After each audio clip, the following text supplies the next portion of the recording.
The Minister of Innovation, Science and Technology, Geoffrey Inaji, has resigned his appointment. President Bola Ahmed Tinubu accepted the resignation of the minister on Tuesday following allegations that he forged his university and NYC certificate. Sources in the presidency told The Punch that Tinubu asked Inaji to resign honorably instead of being publicly dismissed. The decision was finalized after a meeting with the president and his advisors at the State House, Abuja, on Tuesday evening. The development followed an investigative report by Premium Times alleging that Inaji submitted forged certificates to President Tinubu and the Senate during his screening for a ministerial position in 2023. The University of Nigeria in Nsukka, UNN, reportedly denied awarding him a degree, saying that though he was admitted in 1981, he did not complete his studies. Listen attentively to the details of the saga. Let's now take reactions trailing the Minister of Innovation, Science and Technology, Uche Naji's resignation following allegations of certificate forgery. President Bola Ahmed Tinubu accepted his resignation on Tuesday, ending months of controversy over credentials he submitted during his ministerial confirmation. Presidential spokesman Bayo Ononuga confirmed that Naji resigned in a letter thanking the president for allowing him serve Nigeria, claiming he has been a target of blackmail by political opponents. An investigation by the Premium Times revealed Naji did not complete his university education and that both the bachelor's degree and NYSC certificate he presented to Tinubu, the Secretary to the Government of the Federation, the DSS, and the Senate were allegedly forged. Before his resignation, a federal high court in Abuja dismissed Naji's request to stop the University of Nigeria Nsukka from releasing his academic records. The minister's camp alleged that Premium Times had been paid 100 million naira bribe by the Enugu state government to conduct its investigation. However, the publication's editor-in-chief defended their integrity on live television, asserting that the report was not a payoff, but the result of a tip-off received from a whistleblower. The spokesperson for the minister accused us of receiving 100 million naira from the Enugu state government. Of course, he's going to prove that in court. We are not a newspaper that you can unduly malign. You know, we've built our integrity for close to 15 years. And no one, we've done a lot of great stories, and no one has ever accused us of us. People know us for that. And so we'll meet in court. He will bring his evidence and tell us how the money was given and how it was received. A whistleblower had sent us an email to our newsroom email to raise concern and to alert us to some discrepancies in the minister's claim. And the whistleblower appealed to us to investigate that he or she, we don't know the person, is confident that if we do diligent investigation, we will be able to uncover something shocking. In 3 different correspondences, the university says he didn't issue the certificate. I mean, correspondence to us by the Vice Chancellor, a letter to us today by the registrar of the university, and then a letter to the Public Complaints Commission. The university says it didn't issue the certificate. Well, that was the Premium Times editor-in-chief. His defense of their investigative journalism highlights the tension between media accountability, political pushback, when powerful figures are exposed. Uche Naji's resignation marks yet another controversy in President Tinubu's cabinet, raising questions about the vetting process for ministerial appointments. Well, let's take some tweets. And if you can pull up some tweets here, I'd read some. This is from Olufemi, who wrote, Geoffrey Naji has tendered his resignation, but resignation alone does not address the gravity of the matter. forgery is a criminal offense and submitting false statements under oath, as he allegedly did in support of the documents presented to the Senate for screening, constitutes perjury, a serious breach of both law and public trust. Well, beyond resignation, he ought to be held accountable under the law, including a full refund of all salaries and entitlements he has received. The principle of justice and accountability demand more than a mere voluntary exit. The law must take its course. If you can pull up another ex-user there, this person, author, wrote, "It's embarrassing that someone could become a minister without proper verification of academic credentials. How did this pass through vetting? And what does it say about the integrity of those responsible for screening nominees?" I mean, these are some of the questions that they've been asking. I'll take another ex-user who wrote, "This is exactly how a government that understands accountability should operate. Swift, decisive, and devoid of political sentiment. Accepting his resignation sends a clear signal that public office is a trust, not a refuge for scandal. But it shouldn't stop there. If the allegations have merit, legal action must follow. Resignation is not atonement. The rule of law must assert itself." Rufai, I'm coming to you on this story. I mean, I think that, you know, the idea of accountability really is what a lot of Nigerians are asking us. You can see from some of the, posts that I've read on X. Your thoughts on all of the stories, especially given the fact that, the Premium Times editor-in-chief, they were saying that they had offered him 100 million naira bribe for the story, but he said it's from a whistleblower. Your thoughts? With due respect, we have been in this business for a while. Yeah. The truth is, when you call out corrupt politicians, they will lie against you. The first and easy lie is they will say you collected money. The second lie is the political lie.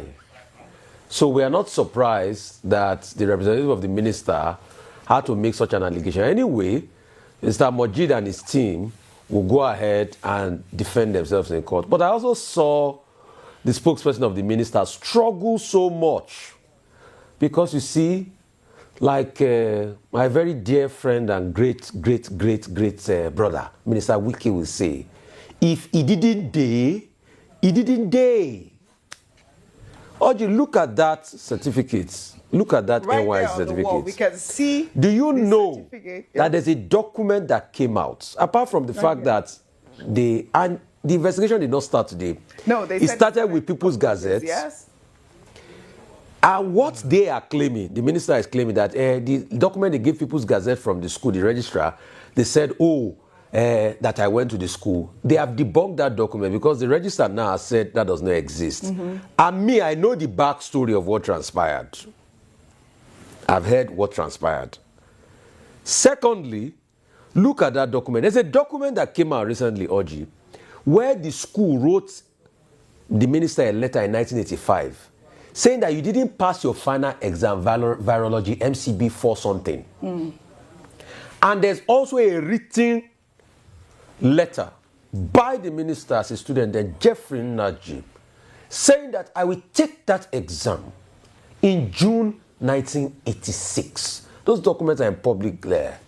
Premium Time also posted them, although they didn't give credit to the source that brought out those documents. So, Oji, does it make sense? I want to ask you, Rufai, since you followed the story, do you recall that I believe that there's an affidavit that he had submitted back in December 2023, I believe that he had claimed that he never received any certificate from Nsukka. Yes, I mean, he's also in the Premium Time reporting, Yes. but they are trying to deny that. So what his team came to do yesterday was just to say they should give us our transcripts, secondly, and then to hold on to that initial response the registrar gave People's Gazette, which has been debunked as a lie now. Oji, how can a man that said that in May 1986, in June 1986, was going to write his final supplementary exam, virology, MCB, something, now graduates from NYC in that 1986 May, before the June he was supposed to write the exam. That document is out there in public glare. So kudos to both People's Gazettes and what's it called that did the job. So I'm not surprised that they are and Premium Times, that they are mudslinging Premium Times. Is what we get for doing our job. And that's the height of journalism. But, like everybody has said on the panel, the case must be taken to court, Yes, Forgery. I believe so too. The case must be tried out in courts. The fact that somebody has resigned should not be pardoned. This is it. This is the main point. I mean, the fact that he also resigned, I think, is showing some sort of accountability, and he's saying that he doesn't want any sort of disturbance.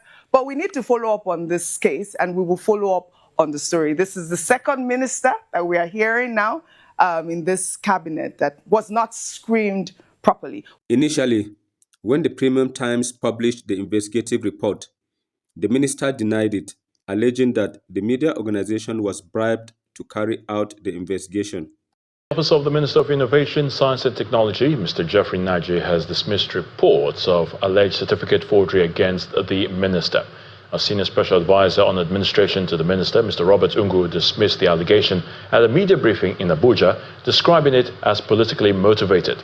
Mr. Ungu is accusing the management of the University of Nigeria, Nsukka, of playing politics with the academic records of the minister. According to him, Mr. Naji earned a Bachelor of Science degree in microbiology and biochemistry back in 1985. Let it be on record that the Honorable Minister Chief Uche Geoffrey Naji graduated from UNN in 1985. The university officially confirmed this in writing in December 2023. It's reflected in his 1985 convocation brochure, which remains part of UNN's permanent archives. Any other claim or document to the contrary is false, malicious, and politically motivated. We call on the University of Nigeria to uphold its proud motto, to restore the dignity of man. It must reclaim its integrity by distancing itself from political manipulation and reaffirming the authenticity of its official records. This is not just about one man's academic record. It is about protecting the truth, preserving institutional honor, and ensuring that no university in Nigeria ever becomes a pawn in partisan politics, dirty partisan politics. The truth is simple, the record is clear, and the law is now on the side of justice. Well, it goes back to the whole reason for all this campaign. Premium Times was allegedly paid 100 million to start this process. By who? Because this is a big allegation, Mr. Who paid, and do you have proof? Allegedly paid 100 million as for starters to start this campaign. By who? And do you have the proof? If you look at it, I'll come back to that. If you look at the history... No, I need you to speak to that quickly so we don't lose it in transit. By who? Okay. And do you have proof of this? Because that's a weighty allegation we can't verify. They were allegedly paid by the state government of Tinubu State. That's the person behind the mask. And where's the proof you have? 100. Okay, we can talk about proof. Okay? That's why I say it was allegedly. So, which is, let the state government defend themselves. But the point remains that this is all politically motivated. And that's what they're good at. And everybody, I'm perplexed that every media outfit in Nigeria is quoting Premium Times. Every media outfit. All of them. Do your independent verification. In 2023, December, another outfit, Gazette, went online. They wrote to the university to verify the academic records of the Honorable Minister. They wrote a letter, sealed and stamped by the registrar of the school, and sent to Gazette publication, quoting when he started and when he graduated. And that was it. So 2 years later, 2025, a new vice chancellor who just came in started responding to things he has no business responding to. So who wrote a letter to Gazette that published the date of admission and date of graduation. Okay, Gazette wrote to University of Nigeria. And University of Nigeria replied, supplying date of admission and date of graduation. Yes, they did. And you have that letter. We have that that make letter. it available to Nigerians. Yes, make it available to Nigerians. It's online. It's on public records. Yes, it's a public record. Yes, we would like to cite that, but you know that you have made weighty allegations against the Enugu State government, and you can back it up with evidence. We have they were allegedly paid. Yes. Can you back it up with evidence? You have proof of transaction. We allegedly was people who verbal confirmation, right? So we can find out. You can back it up with your sources. We have our sources. You have your sources. Yes. Okay, because the Enugu State government has been speaking through their spokesperson, and the governor is saying the minister should carry his cross, that he's got nothing to do with. When the news of the resignation of the minister broke, I kept asking myself some pertinent questions. Was the minister screened by the security agencies? If they did screen him, were the information given to the Premium Times by the University of Nsukka and NYC also given to them? If the answer is no, then the security agencies can be vindicated. But if the answer is yes, then they should be held to account for compromise and bringing shame to our beloved country. If the president had not advised the minister to resign honorably, do you think he could have done that on his own? Drop your comment in the comment section, like and subscribe to this channel for more engaging content.